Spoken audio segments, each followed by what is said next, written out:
Abad ke-9 sampai ke-13 dunia Islam ditandai dengan era perkembangan ilmiah, religius, filsafat, dan kebudayaan dalam skala besar dan belum tertandingi dalam sejarah Islam yang banyak memengaruhi dunia.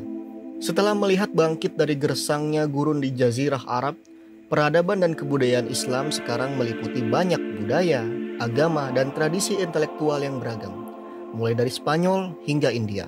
Dalam masa itu, pencapaian kebudayaan sebelumnya dipadukan, dibandingkan, dan menjadi landasan untuk menciptakan zaman keemasan baru dalam penemuan ilmiah.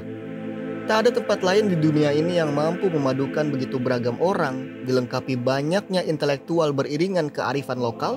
Hasilnya adalah sebuah era yang tak hanya berperan dalam jembatan antara pengetahuan kuno dan Renaissance Eropa, tetapi juga menjadi fondasi bagi dunia ilmiah modern.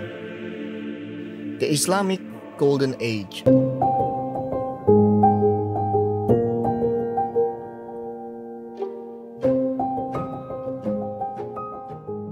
Zaman ini terjadi pada masa khilafah Abbasiyah dengan rentang waktu yang lama sekitar 767 tahun, membuat pesatnya perkembangan ilmu pengetahuan dan teknologi pada masa ini mampu menunjukkan pada dunia kemajuan peradaban Islam.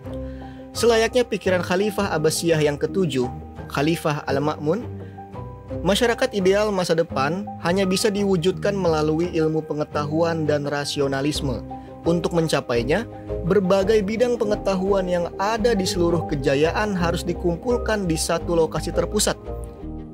Ia yakin jika para cendekiawan terbaik dari dunia Islam dapat dikumpulkan untuk saling belajar satu sama lain, akan terbukalah kemungkinan yang tak hingga.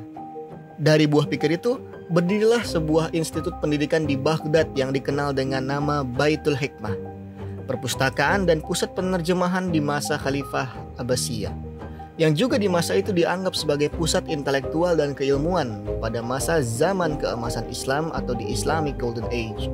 So let's look at the House of Wisdom. And in particular, let's look at the vital contributions that Islamic science and philosophy has made to the very idea of Western culture. I also want to touch, if I have time, on some remarkable stories of at least one wandering European scholar who set off to bring science, philosophy, and technology from the Muslim world back to the medieval. Baitul Hikmah berfungsi sebagai balai ilmu pengetahuan dan perpustakaan. Di situ para sarjana sering berkumpul untuk menerjemahkan macam-macam literatur buku pengetahuan dan berdiskusi sehingga terciptalah tradisi ilmiah. Pada masa ini berkembang berbagai macam ilmu pengetahuan, baik pengetahuan umum maupun ilmu agama. Dari ilmu agama, muncul berbagai studi seperti Al-Quran, qiraah, hadis, fikih, ilmu kalam, bahasa, dan sastra, beriringan dengan berkembangnya 4 mazhab fikih yang kita kenal.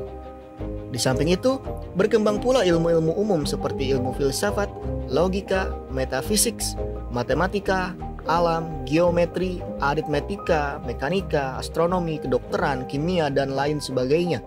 Baitul Hikmah di masa itu menjadi pintu gerbang ilmu pengetahuan dari luar untuk diterjemahkan dan dikaji secara akademis.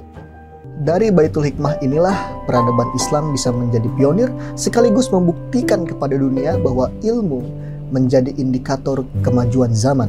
Semoga kita bisa mengembalikan zaman kejayaan itu dengan senantiasa belajar, membangkitkan rasa penasaran, dan memenuhi dahaga ilmu pengetahuan sehingga kita bisa menjadi manusia yang lebih bermanfaat bagi sesama.